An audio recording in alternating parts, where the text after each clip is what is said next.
بسم اللہ الرحمن الرحیم ولکن رسول اللہ وخاتم النبیین صدق اللہ العظیم وصدق رسولہ النبی الکریم الامین۔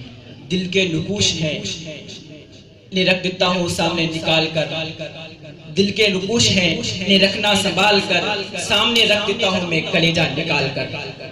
جناب صدر عقیدہ ختم نبوت وہ محاذ ہے جس پر مسلمان گاجر مولی کی طرح کاٹنے اور کٹنے کے لیے تیار ہیں، اور وہ سنگین مسئلہ ہے جس پر امت مسلمان کسی سمجھوتے کے لیے تیار ہے۔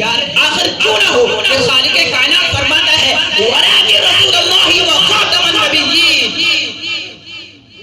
عزیزان من، آیات محکمات اور احادیث متواترہ سے یہ بات ثابت ہے کہ حضور آخری نبی ہے، آپ کے بعد کسی قسم کا کوئی نبی نہیں آنے والا۔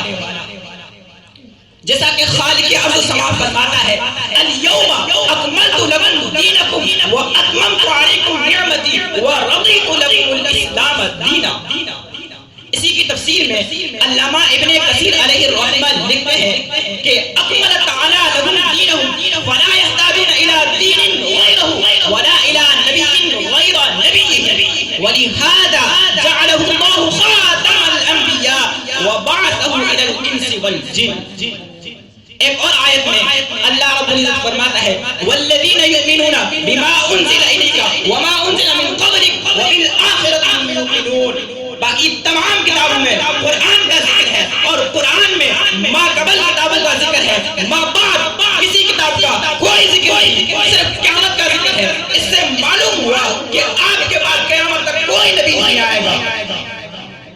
اسی مفہوم کی تائید ایک حدیث مبارکہ سے ہوتی ہے، صحیحین کی متفق علیہ حدیث ہے، امام ترمذی نے بھی اس کو روایت کیا ہے۔ حضرت انس بن مالک راوی ہیں، فرماتے ہیں پیارے آقا نے فرمایا بعثت انا والساعۃ کہاتین، میں اور قیامت ان دو انگلیوں کی طرح جڑے ہوئے ہیں، جس طرح ان دو انگلیوں میں کوئی فاصلہ نہیں، اس طرح میرے اور قیامت کے درمیان کسی نبی کے ذریعے کوئی فاصلہ نہیں۔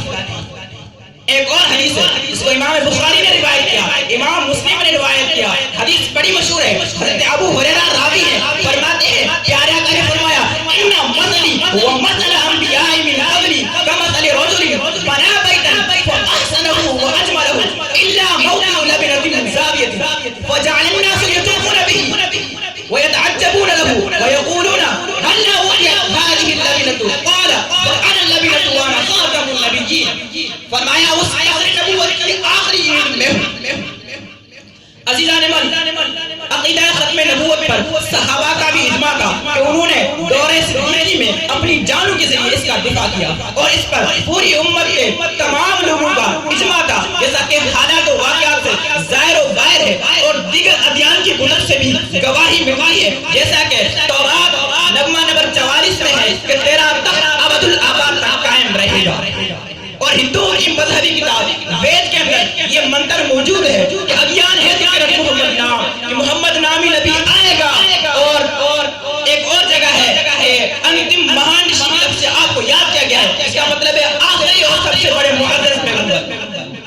عزیزان من، اتنے کبھی دلائل کے بعد بھی اگر کوئی کسر ختم نبوت میں دلائل بلائے نہ جائے تو پھر خدا کی عزت کی قسم ہم اپنے نبی کی خاطر جان دینا بھی جانتے ہیں اور جان دینا بھی جانتے ہیں۔ وآخر دعوانا الحمدللہ رب العالمین۔